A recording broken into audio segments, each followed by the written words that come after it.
Hello everyone. आज की इस वीडियो में हम बात करेंगे Deming contribution to operation management. Video शुरू करने से पहले एक इम्पॉर्टेंट इन्फॉर्मेशन आपके साथ शेयर करना चाहूँगा। एडवर्टाइजिंग मैनेजमेंट सीरीज़ के बाद ये प्रोडक्शन एंड ऑपरेशन मैनेजमेंट की दूसरी सीरीज़ है। तो इन दोनों सीरीज़ और आने वाली नेक्स्ट सभी सीरीज़ का लिंक आपको वीडियो के डिस्क्रिप्शन में अवेलेबल है, जिसे आप इस ड्रॉप डाउन एरो को दबाकर चेक कर सकते हैं। इन दोनों सीरीज़ में लगभग सारे टॉपिक्स को कवर किया गया है, जिसकी पीडीएफ बुक प्रिपेयर की गई है। अगर आपको ये सीरीज़ अच्छी लगती है तो प्लीज़ आप इस पीडीएफ बुक को परचेज़ करके हमें सपोर्ट करें। बुक को कैसे परचेज़ करें उसका लिंक भी आपको वीडियो के डिस्क्रिप्शन में अवेलेबल है। तो ये डेमिंग की एक इमेज है, तो चलिए थोड़ा डिटेल में इनके बारे में जानते हैं। डेमिंग का पूरा नाम विलियम एडवर्ड डेमिंग था, जो फेमस थे टोटल क्वालिटी मैनेजमेंट के 14 पॉइंट्स या प्रिंसिपल्स के लिए। इन प्रिंसिपल्स का फोकस पॉइंट था क्वालिटी और continuous improvement. Deming business consultant थे और इनके मेथड ने जापान की हेल्प की थी सेकेंड वर्ल्ड वार के बाद रिकवर करने में। डेमिंग के इन 14 पॉइंट्स को सबसे पहले out of the crisis book में प्रेजेंट किया गया। इसके साथ साथ डेमिंग को जाना जाता है डेमिंग पीडीसीए साइकिल के लिए, जिसे डेमिंग व्हील भी कहते हैं। तो ये वीडियो थोड़ा लेंथी हो सकता है क्योंकि यहाँ पर हम डेमिंग के 14 पॉइंट्स को अच्छे से अंडरस्टैंड करने वाले हैं। तो हर एक पॉइंट को अच्छे से समझने के लिए वीडियो को लास्ट तक ज़रूर देखिएगा। सबसे पहला है create constituency of purpose toward improvement of product and services. Constituency का मतलब होता है ईमानदारी, कि जो भी आपके प्रोडक्ट एंड सर्विसेज हैं उनकी इम्प्रूवमेंट हम टाइम टू टाइम करते रहें, ऐसा हमें एक पर्पस क्रिएट करना है। इसके लिए हमें क्या क्या स्टेप्स लेने पड़ेंगे? कल का जो भी हमारा बिजनेस रहेगा उसके लिए हमें आज ही ट्रैक और पाथ सेट करना पड़ेगा। मतलब कौन कौन सी एक्टिविटीज़ हम कल करने वाले हैं उसके लिए हमें आज ही डिसाइड करना पड़ेगा। Do you have clear goals? मतलब आपके गोल्स अगर क्लियर हैं कि आपको आने वाले टाइम में क्या करना है, शॉर्ट टर्म में, लॉन्ग टर्म में, तो वो आप कम्युनिकेट करेंगे अपने एम्प्लॉयज़ को, ताकि हर लेवल का एम्प्लॉय और स्टाफ इक्वली कंट्रीब्यूट करे कंपनी की ग्रोथ के लिए। लॉन्ग टर्म में क्वालिटी एक फोकस पॉइंट होना चाहिए। एक ही चीज़ को बेटर वे में करने की ट्राई मत कीजिए। इसके अलावा डिफरेंट अल्टरनेटिव्स फाइंड आउट करिए किसी चीज़ को करने के लिए और उनमें से बेस्ट चीज़ को करिए। फ्यूचर चैलेंजेस को प्रेडिक्ट करिए कि आने वाले टाइम में, शॉर्ट टर्म में या लॉन्ग टर्म में हमें ये चैलेंजेस आ सकते हैं और उसके लिए हमें किस तरह से प्रिपेयर रहना है।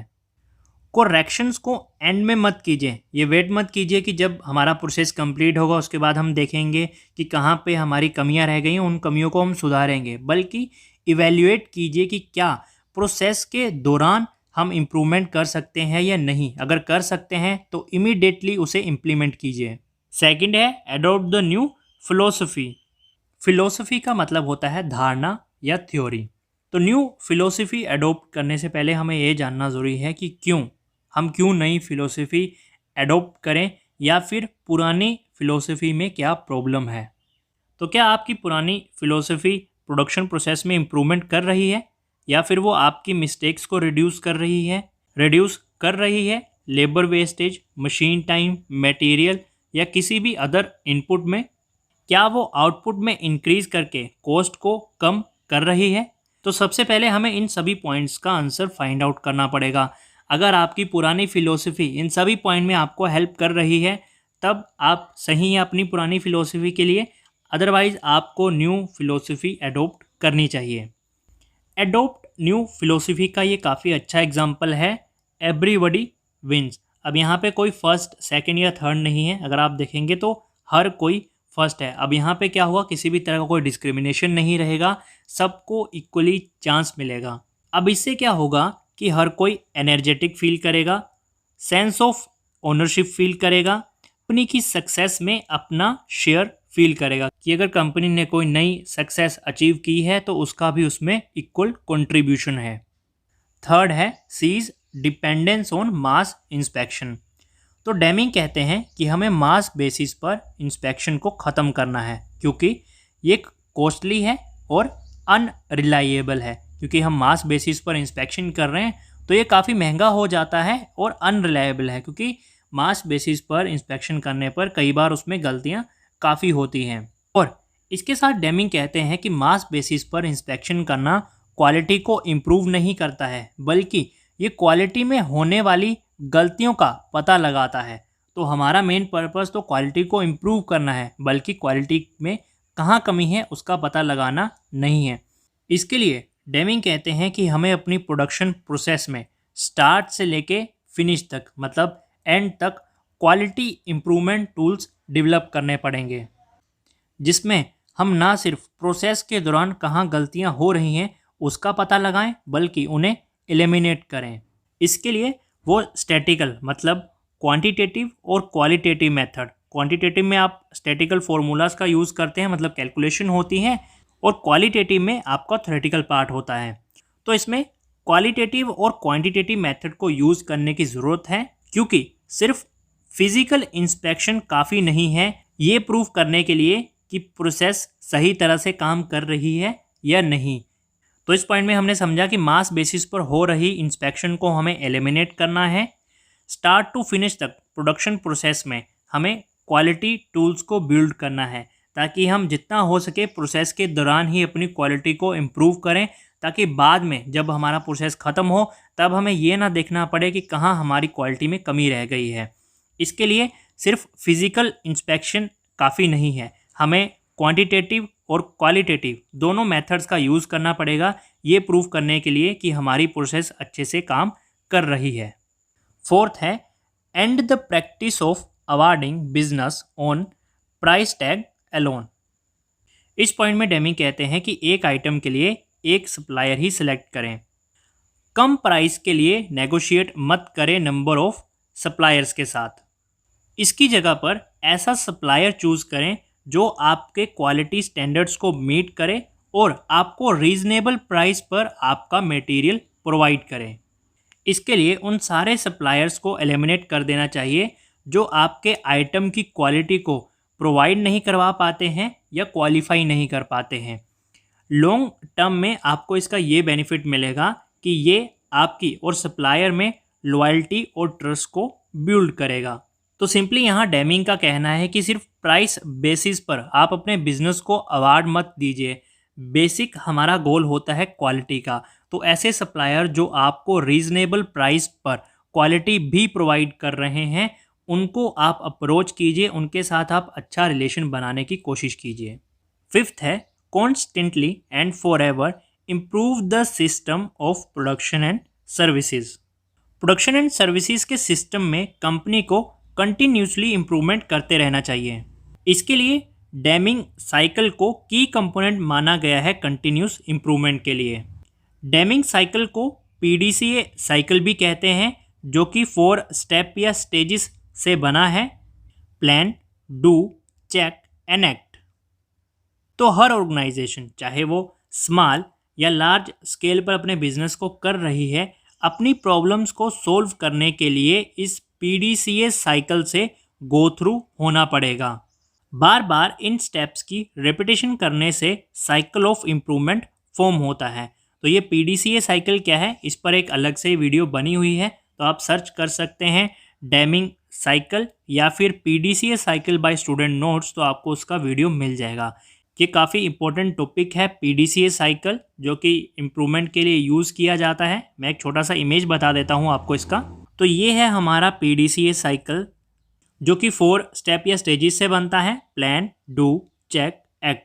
तो बार बार इनकी रिपीटेशन करते रहना चाहिए, जिससे कोई भी कंपनी अपने प्रोडक्ट एंड सर्विसेज में क्वालिटी की इम्प्रूवमेंट कर सकती है। सिक्स्थ है institute modern method of training on the job. जैसे कि नाम से पता चलता है, जॉब के दौरान ही ऐसे मेथड्स को डेवलप करना कि साथ साथ में जॉब भी हो और ट्रेनिंग भी। तो सभी एम्प्लॉय के लिए ट्रेनिंग का मॉडर्न मेथड अप्लाई किया जाना चाहिए, चाहे वो टॉप मैनेजमेंट ही क्यों ना हो। इससे हर एम्प्लॉय का बेटर वे में यूज़ किया जा सकता है, मतलब उसके जो भी स्किल्स या नॉलेज हैं उनको अच्छे से यूटिलाइज किया जा सकता है। हर एम्प्लॉय को न्यू स्किल्स की ज़रूरत होती है, ताकि वो material, method, product design, machinery या सर्विसेज में होने वाले चेंजेस से फ्रेंडली हो सके। तो कंपनी ऑर्गेनाइजेशन को हेल्प करनी चाहिए उनके वर्कर को ये अंडरस्टैंड करने में कि उनके रोल क्या हैं और वो अच्छे से एक दूसरे को समझें, उनकी ड्यूटीज़ को समझें, उनके जॉब्स और रोल रिस्पॉन्सिबिलिटीज़ को समझें। तो ट्रेनिंग की ये काफ़ी अच्छी इमेज है। इसमें बताया गया है कि अगर सभी एम्प्लॉयज़ हर रोज़ ग्रो करेंगे और नई नई चीज़ें सीखेंगे तो कंपटीशन सिर्फ एक फिगमेंट रह जाएगा हमारी इमेजिनेशन का। फिगमेंट का मतलब होता है कि चीज़ रियल में नहीं है, वो सिर्फ हमारी इमेजिनेशन में है। 7th पॉइंट है institute modern method of supervision and leadership. Leadership का एम लेबर, एम्प्लॉय, स्टाफ की हेल्प करना नहीं होता है कि वो अपने जॉब के रिगार्डिंग मोटिवेट रहें और अपने काम को इफ़ेक्टिवली करें। यहाँ लेबर के स्पेलिंग गलत है, LABOUR आएगा, इसे आप करेक्ट कर लें। सुपरविज़न का एम होता है ये चेक करना कि क्या स्टाफ स्टैंडर्ड के अकॉर्डिंग काम कर रहा है या नहीं। मॉडर्न मेथड एडॉप्ट करने से लीडरशिप और सुपरविज़न की क्वालिटी इम्प्रूव होगी, जिसका रिजल्ट होगा प्रोडक्टिविटी में इम्प्रूवमेंट। तो ये लीडरशिप का बेस्ट एग्जाम्पल है एक लीडर जो म्यूज़िक को सेलेक्ट करता है, टोन को सेट करता है और ये इंश्योर करता है कि हर कोई ऑन बोर्ड हो जाए एट एवरी मोमेंट। मतलब जैसे ही म्यूज़िक स्टार्ट हुआ वैसे ही इमिडिएटली हर कोई स्टार्ट हो जाए अपने पार्ट के साथ। यहाँ पे इंश्योर के स्पेलिंग मैंने गलत कर दिए हैं, ये आई नहीं ई आएगा, ENSURE। तो यहाँ पे आप इसे करेक्ट कर लेंगे, ये इंश्योरेंस वाला इंश्योर हो गया। 8th पॉइंट है ड्राइव आउट फियर। काम में डर बिल्कुल ऑपोजिट है काम में खुशी का या जॉय का, जो आप हैप्पीनेस फील करते हैं। ये एक बैरियर है इम्प्रूवमेंट के पाथ में। डेमिंग कहते हैं कि आपको smooth two way communication encourage करना पड़ेगा या फिर दूसरी ऐसी ड्राइव्स जो कि फियर को बाहर निकालें ताकि हर कोई काम को इफ़ेक्टिवली और ज़्यादा प्रोडक्टिविटी के साथ कर पाए। इसमें डेमिंग कहते हैं कि हर किसी को मौका मिलना चाहिए कि वो अपने आइडिया या फिर कंसर्न को एक्सप्रेस कर सकें विदाउट एनी हेजिटेशन, बिना किसी घबराहट के।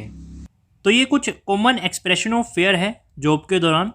जैसे कि एक एम्प्लॉय कहता है कि मुझे ये डर है कि मैं कहीं अपनी जॉब ना खो दूं अगर मैं अपने टारगेट को फुलफिल ना कर पाया। किसी एम्प्लॉय का ये कहना होता है कि वो अपनी जॉब को बेटर वे में कर सकते हैं अगर वो ये समझ पाएँ कि उन्हें आखिरकार आगे करना क्या है। तो कई बार अगर हमें अच्छे से नॉलेज नहीं होती है कि हमारे जॉब रोल या रिस्पॉन्सिबिलिटी क्या है, तो हम अपने काम को अच्छे से नहीं कर पाते हैं और हमारे मन में ये डर होता है कि अगर हम अपने सीनियर से इसी बात को लेके कुछ पूछेंगे तो हो सकता है कि वो हम पर इस बात का गुस्सा करें। कई बार किसी एम्प्लॉय के अंदर ये डर होता है कि उनके पास कभी भी आंसर नहीं होता है जब भी उनके बॉस उनसे कुछ पूछते हैं। कई बार एम्प्लॉय के अंदर ये अफेयर होता है कि वो अपनी मिस्टेक को एडमिट नहीं कर पाते हैं जो उन्होंने की होती है। तो ये कुछ कॉमन एक्सप्रेशन थे फेयर के। 9th है break down barriers between departments. Company के डिफरेंट डिपार्टमेंट जैसे कि रिसर्च, डिज़ाइन, सेल्स, फाइनेंस या फिर प्रोडक्शन एकदम फ्रीली काम करें। ये सभी डिपार्टमेंट वैसे तो डिफरेंटली काम करते हैं, लेकिन इन सभी में एक इंटर रिलेशन होना ज़रूरी है। तो अगर ये सारे डिपार्टमेंट एक साथ एज टीम काम करेंगे तो ये अपने काम को ज़्यादा इफ़ेक्टिवली कर पाएंगे और अपने जॉब के रिलेटेड प्रॉब्लम्स को क्विकली सॉल्व कर पाएंगे। 10th है get rid of unclear slogans. तो मैनेजमेंट को अपनी लेबर, एम्प्लॉय, सप्लायर और दूसरे स्टाफ को ये क्लियर करना होगा कि वो उनसे चाहते क्या हैं। किसी भी इंडिविजुअल के माइंड में किसी भी तरह का कन्फ्यूज़न क्रिएट नहीं होना चाहिए। मैनेजमेंट को सिंपल और क्लियर लैंग्वेज का यूज़ करना चाहिए जो हर एक इंडिविजुअल अच्छे से समझ सके। ऐसा ना हो जो मैसेज या इन्फॉर्मेशन आप कन्वे करना चाहते हैं उसको लेकर वो किसी वर्ड को लेकर गैस करते रहें कि इसका मतलब क्या हो सकता है या फिर आप क्या मैसेज कन्वे करना चाहते हैं, क्या इन्फॉर्मेशन उन्होंने डिलीवर की है। तो आप क्लियरली और सिंपल वे में अपनी एक्सेप्टेशंस शेयर करें अपने मेंबर्स के साथ, एम्प्लॉय के साथ, और उन्हें फेस टू फेस प्रेज करें जब वो आपकी एक्सेप्टेशंस के अकॉर्डिंग अपना काम करते हैं। 11th है eliminate work standards and numerical codes. Production process को टाइम टू टाइम चेक करते रहना चाहिए और ऐसे काम को एलिमिनेट करना चाहिए जो कि सिर्फ फोकस करता हो नंबर्स पर। और ऐसा क्यों? डेमिंग कहते हैं कि न्यूमेरिकल और प्रोडक्शन टारगेट एनकरेज करते हैं हाई आउटपुट को, लेकिन इसकी वजह से लो क्वालिटी का प्रोडक्ट प्रोड्यूस होता है। तो हमें ज़्यादा फोकस करना चाहिए प्रोसेस पर बजाय कि न्यूमेरिकल टारगेट पर।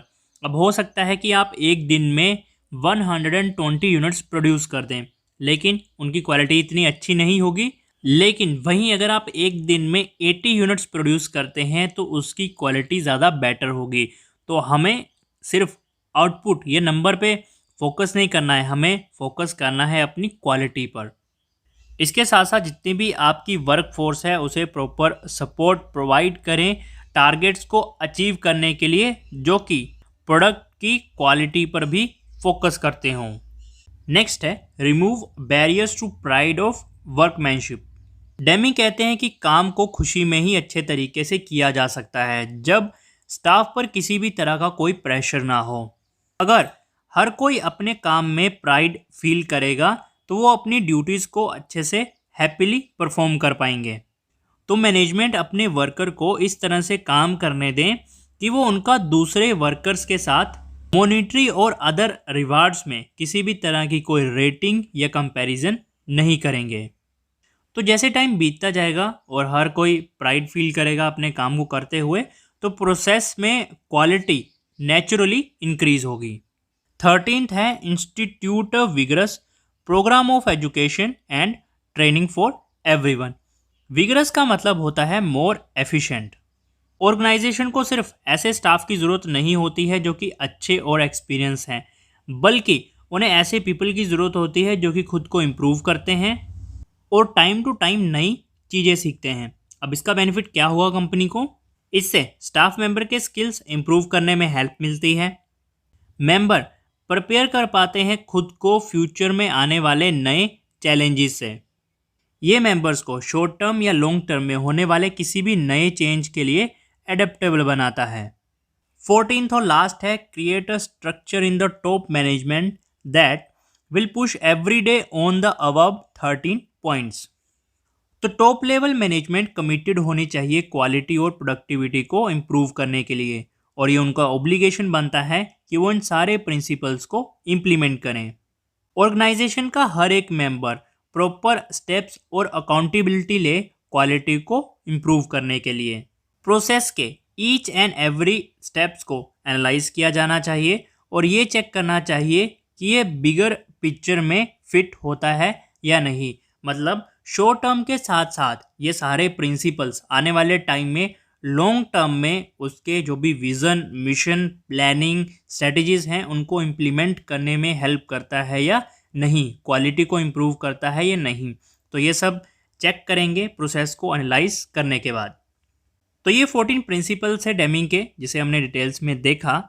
क्वालिटी इंप्रूवमेंट के 14 प्रिंसिपल्स के साथ डेमिंग फेमस थे अपने PDCA साइकिल और डेमिंग व्हील के लिए। तो ये मैं इस वीडियो में कवर नहीं करूँगा, इस पर मैं ऑलरेडी एक वीडियो बना चुका हूँ। तो सिंपल आप सर्च करेंगे यूट्यूब पे PDCA cycle by student notes या फिर Deming wheel by student notes, तो आपको उसका वीडियो अवेलेबल हो जाएगा। वीडियो कैसा लगा ये कमेंट करके ज़रूर बताएं, और अगर आपके किसी भी टॉपिक के रिगार्डिंग कोई क्वेरी है तो आप उसके लिए मुझे कमेंट कर सकते हैं। मैं वहीं आपको रिप्लाई करके या फिर उस पर एक अलग वीडियो बना के आपके साथ शेयर कर दूंगा। इसी तरह की हर अपडेट के लिए स्टूडेंट नोट्स चैनल को सब्सक्राइब करें, वीडियो को लाइक और शेयर करें। Thank you.